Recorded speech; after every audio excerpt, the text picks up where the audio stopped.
भी यानी जिस राह पे वो चलते थे तो हम भी सीधा उसी ही राह पे चले, चाहे वो भगवान बुद्ध हो या बाबा साहब, उन्हीं को ही मानना, उन्हीं के ही उपदेशों पे चलना। तो मैं सबसे बस यही कहना चाहूँगी कि आप भी जो बहुजन समाज को उन्होंने इतना खड़ा किया, जोड़ने का काम किया, एक साथ मिलकर चलने का काम किया, तो उस मिशन को आगे ही बढ़ाया जाए, पीछे नहीं किया जाए उस मिशन तो एक बात उन्होंने पूरे मिशन की, पूरी ज़िंदगी का निचोड़ एक सिखाया कि हम अम्बेडकरवादी हैं, संघर्षों के आदी हैं। उसमें ये बात उन्होंने कह दी कि जो अम्बेडकरवादी बनेगा उसको संघर्ष करना पड़ेगा, करना पड़ेगा, करना पड़ेगा। आगाह भी कर दिया था हम जैसे लोगों को कि अम्बेडकरवादी बनना आसान नहीं है, तलवार की धार पर चलना होता है और बहुत बड़ा आपको इसमें आपको संघर्ष करना पड़ेगा, अपनों से, दूसरों से, सबसे।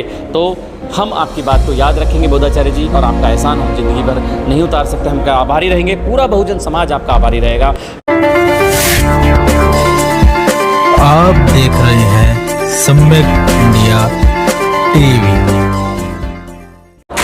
जय नवोदय सभी को। आज मैं उपस्थित हूँ दिल्ली के समता बुद्ध विहार में, और आज जो है बोधाचार्य शांति स्वरूप बौद्ध जी का जन्मदिन है। जैसा कि आप जानते हैं वो एक अम्बेडकरी और सांस्कृतिक आंदोलन के नायक थे और एक प्रखर जो है बहुजन आंदोलन को एक नई रफ्तार देने वाले थे। आज वो हमारे बीच नहीं है, लेकिन उनके विचार जिस तरह से रफ्तार पकड़ रहे हैं, पूरे देश से लेकर विदेशों तक उनके कार्यों की प्रशंसा हो रही है और आज जगह जगह पर उनकी जयंती जो है मनाई जा रही है। और मैं इसी उपलक्ष्य में बात करूंगी। हमारे साथ उपस्थित हैं उनकी पुत्र बहू दीपशिखा स्वरूप जी। तो आप ये बताइए, आज आपके पिताजी का जयंती है, उनका जन्मदिन है बोधाचार्य जी का, तो आज उनकी जयंती के उपलक्ष्य में आप क्या कहना चाहेंगे? मैं दीपशिखा स्वरूप बौद्ध, शांति स्वरूप बौद्ध मेरे ससुर जी, लेकिन ससुर कम पापा ज़्यादा थे, क्योंकि उन्होंने एक बेटी की तरह ही माना, कभी बहू माना ही नहीं कि कभी ये बहू है। बेटी की तरह ही मान सम्मान दिया, हर चीज़ में आगे बढ़ने का मोटिवेशन दिया कि आगे बढ़ो, पढ़ो, सब काम करो। पापा को किसी पहचान की ज़रूरत है ही नहीं, किसी परिचय की भी ज़रूरत नहीं है, क्योंकि पापा एक ऐसे थे कि उनको यहीं नहीं पूरी दुनिया में जाना जाता है। वो चाहे सांस्कृतिक हो, अपनी चित्रकला से हो, हर संबंध में, हर विषय में एक प्रगढ़ थे। तो आप उनके जयंती के उपलक्ष्य में लोगों को क्या संदेश देना चाहेंगे? क्योंकि जिस तरह से उनके कार्य थे, लोगों के लिए, लोगों के हित में कार्य किया उन्होंने, तो आज उनके जयंती के उपलक्ष्य में पूरे समाज के लिए क्या संदेश देना चाहेंगे आप? पापा जी ने बुद्ध धर्म का भी बहुत प्रचार किया और बाबा साहब के वचनों को उनके घर घर पहुंचाया। तो मैं सबसे यही कहना चाहूँगी, उनके जीवन के जो कार्य था उनका, तो उस पर आपके जीवन पे क्या प्रभाव पड़ा? प्रभाव तो देखो यही पड़ा कि जैसे पापा जी इन सब कामों में आगे रहते थे, चाहे वो भगवान बुद्ध के लिए हो या बाबा साहब के लिए हो, तो वो सब चीज़ें हमारे अंदर भी ऑटोमेटिकली आई गई। तो हम भी यानी जिस राह पे वो चलते थे तो हम भी सीधा उसी ही राह पे चले, चाहे वो भगवान बुद्ध हो या बाबा साहब, उन्हीं को ही मानना, उन्हीं के ही उपदेशों पे चलना। तो मैं सबसे बस यही कहना चाहूँगी कि आप भी जो बहुजन समाज को उन्होंने इतना खड़ा किया, जोड़ने का काम किया, एक साथ मिलकर चलने का काम किया, तो उस मिशन को आगे ही बढ़ाया जाए, पीछे नहीं किया जाए उस मिशन को। चलिए, बहुत बहुत धन्यवाद दीपशिखा जी आपका। और हमारे साथ उपस्थित हैं श्याम भंडारी जी। तो आप बोधाचार्य जी के जन्मदिन पर मैं उनसे बात करूंगी। तो आप ये बताइए, आप बोधाचार्य जी के जो उनका बहुजन समाज के प्रति जो कार्य था, उनके जयंती के उपलक्ष्य में क्या कहना चाहेंगे और आपके जीवन में उनका क्या प्रभाव पड़ा? मेरे पास शब्द नहीं हैं हमारे प्रेरणा स्रोत आदरणीय बोधाचार्य जी के लिए। मैं कहता हूँ मेरा ज़िंदगी तो, मेरी जीवन बदल दिया, मेरा परिवार बदल दिया, मेरे जैसे लाखों लोगों को उन्होंने बदल दिया। बहुजन समाज या जो शोषित वर्ग है ना, जिसमें उन्होंने जो काम किया है, वो हमेशा आभारी रहेगा और वो उनकी जो कमी है वो कोई भी पूरी नहीं कर पाएगा। जो साहित्य जगत में या जो सांस्कृतिक जगत में, या मैं ये कहूँ कि मुझे जंतर मंतर की धरती दिखाने वाले बोधाचार्य जी हैं, मुझे वहाँ संघर्ष कर दिखाने वाले वो हैं और रास्ता दिखाने वाले, संघर्ष के रास्ते पर लाने वाले। या मैं आज आपके सामने भी खड़ा हूँ तो ये बोधाचार्य शांति स्वरूप बौद्ध जी का ही वो है परिणाम, और उनका ही आशीर्वाद रहा जो हम लगातार कुछ सीखते रहे। मैं कई बार उनके साथ मंच साझा हुआ, कई बार यात्राएं की, कई बार और जगह कार्यक्रमों में गए, और मेरे रिक्वेस्ट पर वो राजस्थान की धरती पे कई कार्यक्रमों में आए। 20-20, 25-25 हज़ार लोग उनको सुनने के लिए आतुर रहते थे। तो उनका बारे में मेरे पास शब्द नहीं है प्रशंसा के लिए, ये अपने आप में ख्याति है। मैं बस एक छोटा सा माध्यम बता रहा हूँ आपको कि जिस दिन उनके जाने की खबर आई थी 25 करोड़ लोगों ने सोशल मीडिया पर उनको याद किया था। ये अपने आप में विश्वविख्यात उनकी ख्याति को बताता है, उनके काम को बताता है, उनके सम्मान को बताता है। आज हम उनके सम्मान में उनके जन्मदिन पर आए हैं और ये आज बहुजन साहित्य दिवस के रूप में भी मैं अपने आप में इसको मानता हूँ, क्योंकि उनके साहित्य का जो बाबा साहब का आंदोलन था उसको बोधाचार्य शांति स्वरूप बौद्ध जी ने बखूबी बहुत अच्छी तरह से और बहुत संघर्षों के माध्यम से किया। उनकी एक किताब है तूफानों से जूझता दिया, बोधाचार्य शांति स्वरूप बौद्ध जी। उस किताब में बड़ी मार्मिक तरह से उनकी पूरी जीवनी लिखी है कि किस तरह से संघर्ष को करके वो आए हैं। जहाँ बोलने नहीं दिया जाता था, किताबें छापने नहीं दी जाती थी, कह नहीं सकते थे, छाप नहीं सकते थे, वो बातों को आज लाकर उस प्लेटफॉर्म को दिया कि आज घर घर में लगभग शांति स्वरूप बौद्ध जी की किताबें, सम्यक प्रकाशन की किताबें हैं, उनके विचार हैं और बाबा साहब और मान्यवर काशीराम साहब घर घर हैं। तो उनका ये जो काम है ये ऐसा है कि इसकी जो क्षति हुई है उनके जाने से, इसकी पूर्ति तो हम कभी नहीं कर सकते। हाँ, उनका एहसान हम ज़िंदगी में मानते हैं और ये संकल्प लेते हैं आज उनके जन्मदिन पर कि बोधाचार्य शांति स्वरूप बौद्ध जी, हम आपके इस कारवां को आगे बढ़ाने का हम हर संभव प्रयास करेंगे अपने सामर्थ्य अनुसार। और आप ऐसा में चले गए, हमें आपके लंबी उम्र की वो थी कि आप अभी हमारे साथ काफ़ी लंबे समय तक आशीर्वाद बनाए रखेंगे, हमें और कुछ दे के जाएंगे। लेकिन ये कोरोना काल ऐसा आया जिसमें हम आपके अंतिम दर्शन भी नहीं कर पाए, वो हमें हमेशा याद रहेगा। आज भी हम भावुक नम्र आँखों से आपको आदरांजलि देते हैं और ये भी प्रण करते हैं कि जिस तरह से आपने हमारी ज़िंदगी बदली, छोटी छोटी बातें करके, छोटे छोटे विचार करके, किताबों के माध्यम से हम भी आपके इस कारवां को आगे बढ़ाएंगे।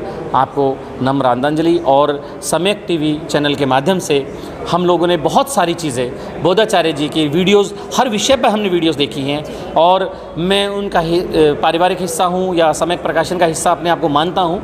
और जब भी कोई बात होती है तो हम उस बात पे डिस्कस करते हैं। तो मैं जितने भी सुनने वाले हैं, देखने वाले हैं, उनसे भी कहूँगा, बोधाचार्य जी के बारे में जो भी विषय को जानना चाहते हो, उनके विचार जानना चाहते हो, तो सम्यक इंडिया टीवी चैनल के माध्यम से जो उनके चैनल पर वीडियोज़ हैं आप उनको ज़्यादा से ज़्यादा देखें, शेयर करें और अपने आने वाली पीढ़ी को तैयार करें। मैं एक चीज़ को यहाँ पर कहूँगा कि बोधाचार्य जी ने एक बात कही थी, युवाओं विद्वान बनो, शीलवान बनो, आप हमेशा कामयाब हो जाएंगे।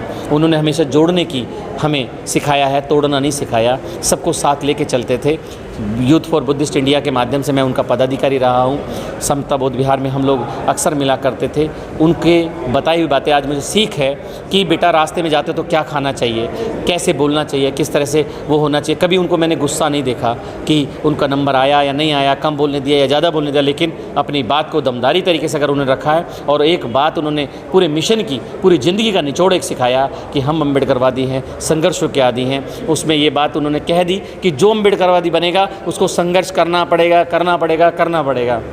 बाबा साहब को संघर्ष करना पड़ा, मान्यवर काशीराम साहब को करना पड़ा, बहन जी को करना पड़ा, या जो भी अम्बेडकरवादी बनता है उसको संघर्ष करना पड़ता है। तो उन्होंने अपनी पूरी ज़िंदगी का निचोड़ इस हमारे जो नारा है कि हम अम्बेडकरवादी हैं, सीने ये फौलादी हैं, संघर्षों के आदी हैं, तो ये उन्होंने बता दिया है और ये आगाह भी कर दिया था हम जैसे लोगों को कि अम्बेडकरवादी बनना आसान नहीं है, तलवार की धार पर चलना होता है और बहुत बड़ा आपको इसमें आपको संघर्ष करना पड़ेगा, अपनों से, दूसरों से, सबसे।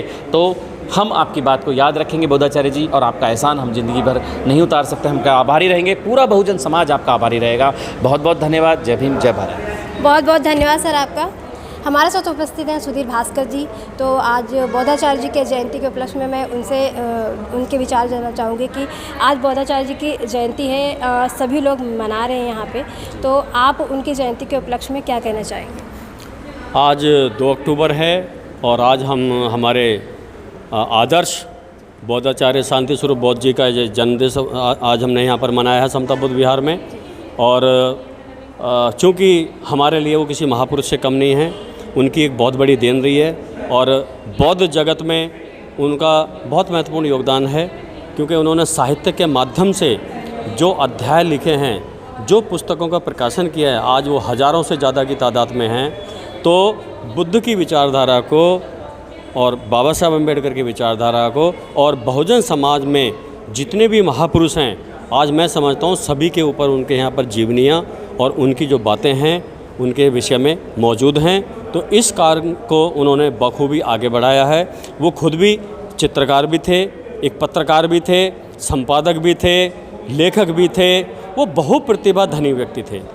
तो आज हाँ, हमने उनसे बहुत प्रेरणाएं ली हैं, उनके सानिध्य में हमने बहुत कुछ सीखा है और बहुत जगह हम उनके साथ भी गए हैं। समता बुद्ध विहार में भी निरंतर हमने उनके ज्ञान का लाभ लिया है और बहुत कुछ हमने उनसे सीखा है, बहुत कुछ पाया है।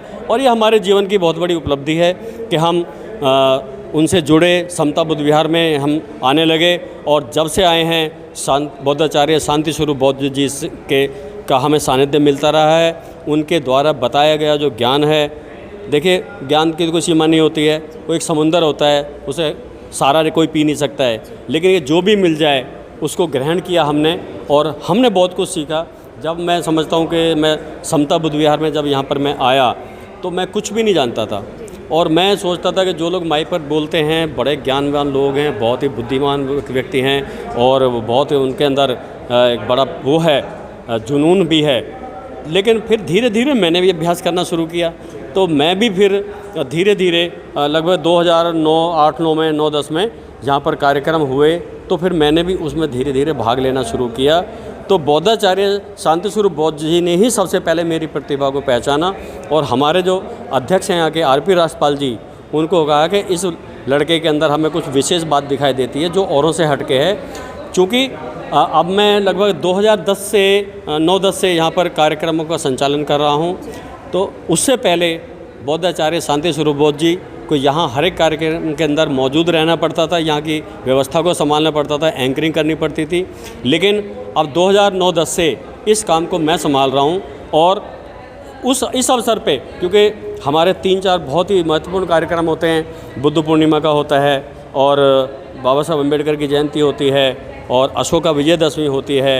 इसके अलावा और भी बहुत सारे कार्यक्रम हैं जिनमें वो दिल्ली से बाहर जाके, क्योंकि उनको लोग इतना सम्मान देते थे, इतना चाहते थे लोग कि उनको दूर दराज से, छत्तीसगढ़ से, मध्य प्रदेश से, महाराष्ट्र से, बल्कि नांदेड़ में तो हम उनके साथ में गए थे। अभी लगभग 2018 की बात है, हम उनके साथ खुद नांदेड़ गए।